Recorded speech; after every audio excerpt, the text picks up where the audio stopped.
फल मिले। हमारा निवेदन है, आप चाहते हो कि तुरंत जल चढ़े और तुरंत फल मिले, तो एक बात और याद रख लो, पुण्य का फल तुम तुरंत चाहते हो तो पाप का फल भी तुरंत ही मिलता है। इसलिए शंकर भगवान को जल चढ़ाने वाले एक बात का स्मरण रखें, जो कहते हैं कि हम शंकर को जल चढ़ाते चढ़ाते 1 साल हो गया, 1.5 साल हो गया, 3 महीना हो गया, 2 महीना हो गया, 4 महीना हो गया, 6 महीना हो गया। नहीं, चढ़ाते रहो। फाइल मोटी है, थोड़ा समय लग रहा है, मतलब पूर्व का जो पाप है तुम्हारे जल चढ़ाने से वो धीरे धीरे धीरे धीरे धुल रहा है, कट रहा है। और शंकर भगवान कहते हैं अगर पाप जैसे ही पूरा कट जाएगा, एक दिन में तेरी झोलियों में खुशी लाकर डाल दूंगा और तू आनंद में जीवन जिए। और मैंने तेरे ही भरोसे बाबा, तेरे ही भरोसे हवा बिच उड़ती जावागी, बाबा डोर छड़ीना में कटी जावागी, भोले मैं तेरी भक्त, शंभो मैं तेरी भक्त, हवा बिच उड़ती जावागी, बाबा डोर छड़ीना में कटी जावागी। फल जरूर मिलेगा, पर थोड़ा समय लगेगा। जल चढ़ाने में शर्म ना करो, शिव के मंदिर जाने में शर्म ना करो।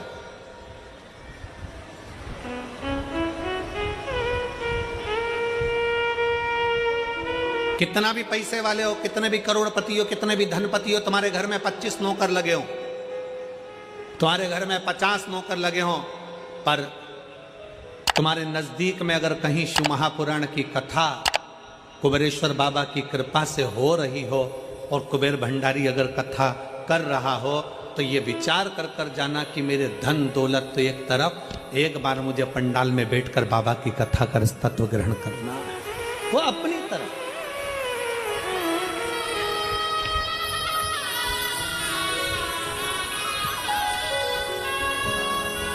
जल चढ़ाने में शर्म नहीं, मंदिर जाने में शर्म नहीं करना चाहिए।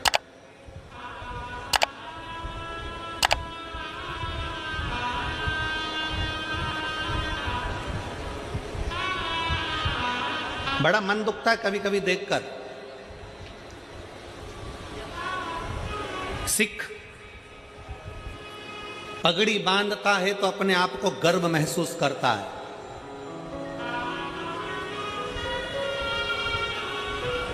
सिख पगड़ी बांधता है तो अपने आप को गर्व महसूस करता है, मुस्लिम टोपी लगाता है तो अपने आप को गर्व महसूस करता है, और हिंदू मस्तक पर तिलक लगाता है तो शर्म महसूस करता है। उसको शर्म नहीं आना चाहिए, गर्व महसूस होना चाहिए। स्कूल जाऊंगा तिलक लगा के तो लोग कहेंगे मंदिर से आ रहा है, बाबा जी बन गया, साधु बन गया, सन्यासी बन गया। ऑफिस में जा रहा है तिलक लगा कर तो लोग कहेंगे, नौकर कहेंगे, नीचे के ऑफिसर कहेंगे, सेठ जी आज तो सर आज तो तिलक लगा कर आए, मंदिर जाकर आए। अरे तुम्हें गर्व होना चाहिए कि हम सनातनियों के मस्तक पर तिलक है। क्या करता है तिलक? क्यों साधु सन्यासी तपस्वी साधक संत ब्राह्मण गुरुजन तपस्वी जन, क्यों चाहे ब्राह्मण पूर्व का देख लो, चाहे क्षत्रिय देख लो, चाहे वैश्य देख लो, चाहे शूद्र देख लो, पूर्व के सन्यासी तपस्वी साधक उपासक जितने सनातन धर्म को मानने वाले हैं वो मस्तक पर तिलक लगाते थे। तिलक क्या देता है, क्या प्रदान करता है? शिव महापुराण की कथा कहती है तिलक क्या देगा। कभी ट्रेन में सफर कर कर देखना और माथे पर तिलक लगाकर ट्रेन में सफर कर कर देखना, ट्रेन की सीट भरी पड़ी होगी, अगर तुम्हारे मस्तक पर तिलक लगा होगा तो थोड़ा न थोड़ा खसक कर लोग तुम्हें बिठा ही देंगे उस तिलक के बल पर। जब तिलक ट्रेन में सीट दे सकता है, जब तिलक बस में जगा दे सकता है तो मस्तक का तिलक एक ना एक दिन तुम्हें परमात्मा का दर्शन भी करा ही देगा, ये निश्चित है। तिलक लगाने में गर्व महसूस करिए, त्रिपुंड लगाने में गर्व महसूस करिए, मस्तक पर तिलक लगाने में एक गर्व की अनुभूति होना चाहिए।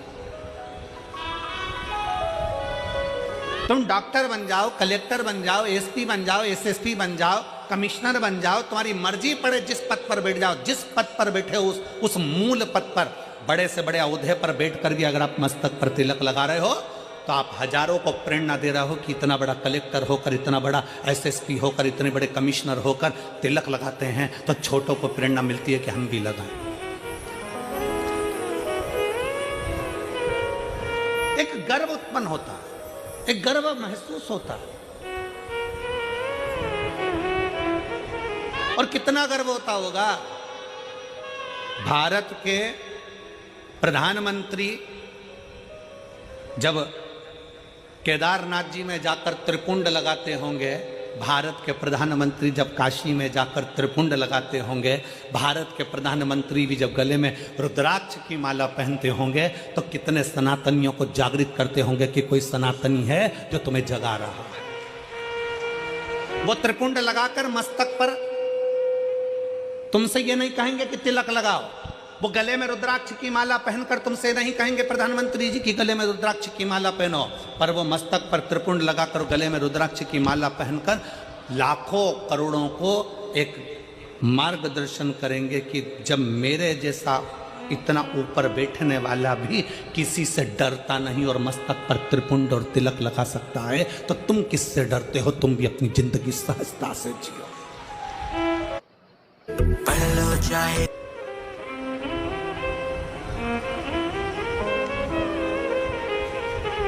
फरीदाबाद में बहुत सारी कंपनियां चलती हैं।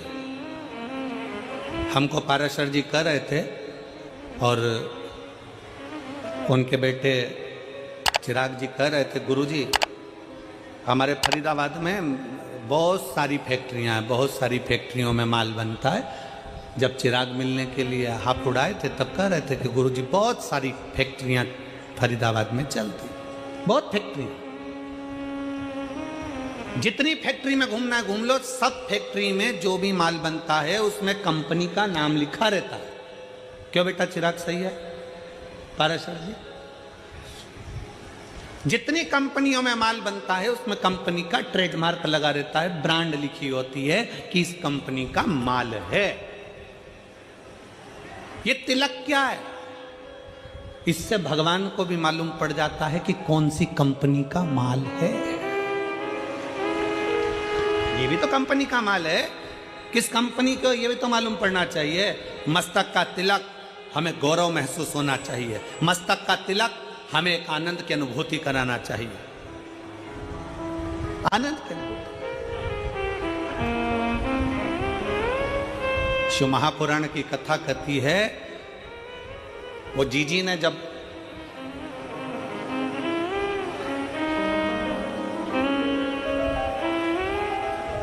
दीपावली के एक दिन पहले, छोटी दिवाली के दिन उन्होंने कहा कि गुरुजी भगवान देने में बहुत देरी कर देता। हम कहते भगवान को धन्यवाद दो कि देने में देरी कर रहा है, जल्दी देगा तो जल्दी ले लेगा, थोड़ा देने में देरी कर। एक पत्र देन दो, धन्यवाद क्यों उसको, उसको धन्यवाद क्यों?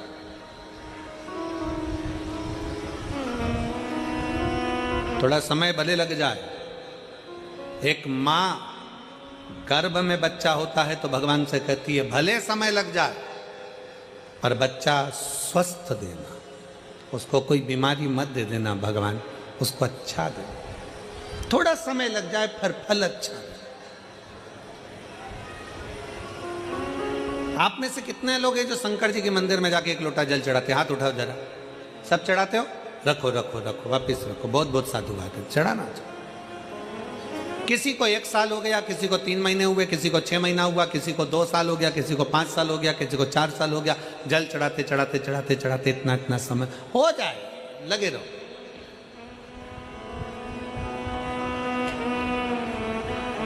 उसको दिल से, भाव से।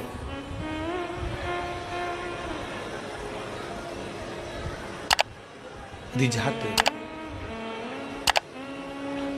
और मैंने तेरे ही भरोसे बाबा, तेरे ही भरोसे हवा बिच उड़ती जावांगी बाबा, डोर कटी जावांगी। उसको रिझाते हो।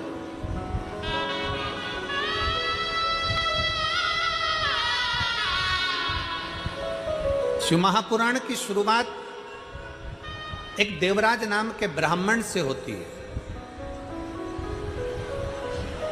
जो कभी शंकर के मंदिर नहीं गया था, जो कभी शंकर के शिवालय नहीं गया था, जो कभी शंकर का मंदिर नहीं देखा था, जो कभी शंकर का शिवालय नहीं देखा था, जिसने कभी शंकर का गुणगान नहीं किया था, ना कभी शंकर की कथा सुनी।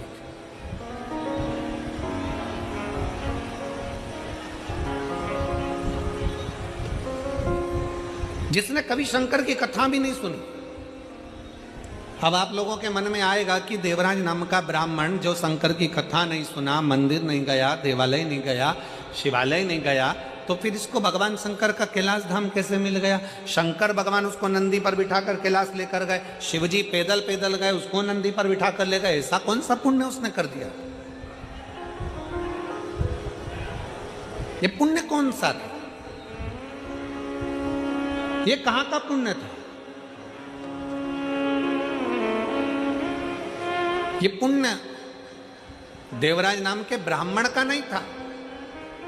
देवराज नाम के ब्राह्मण की माता शंकर के शिवालय में जाकर एक लोटा जल समर्पित करती थी, और देवराज नाम के ब्राह्मण की माता जब एक लोटा जल शंकर के मंदिर में समर्पित करती थी, शिव के मंदिर को जल चढ़ाती थी, उस जल का फल ये मिला कि चोरी का धन लेकर देवराज शंकर के मंदिर में शरीर में ताप पड़ने पर, शरीर में कष्ट पड़ने पर शिवालय पर पहुंच गए,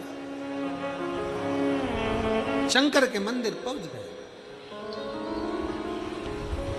शरीर में ताप पड़ रहा है और शिव याद आ रहा है। आप सबसे निवेदन है, जितने आस्था चैनल के माध्यम से कथा सुन रहे हैं, जितने फेसबुक यूट्यूब के माध्यम से कथा सुन रहे हैं, जितने इस पवित्र फरीदाबाद हरियाणा की पवित्र भूमि से कथा सुन रहे हैं, आप सबसे निवेदन है, अगर आपकी दुख की घड़ी में शंकर याद आ रहा है, आपकी तकलीफ की घड़ी में शंकर याद आ रहे हैं, आपके कष्ट के समय पर शंकर याद आ रहे हैं, आपको हर पल शंकर का स्मरण आ रहा है, जरा सा कोई दुख आया और तुम एक लोटा लेकर अगर शिव के मंदिर पहुंच रहे हो, जरा सा कष्ट आया और तुम एक लोटा जल लेकर शंकर की चौखट पर जा रहे हो, जरा सा दुख आया, तुमने शिव का श्री शिवाय नमस्तुभ्यम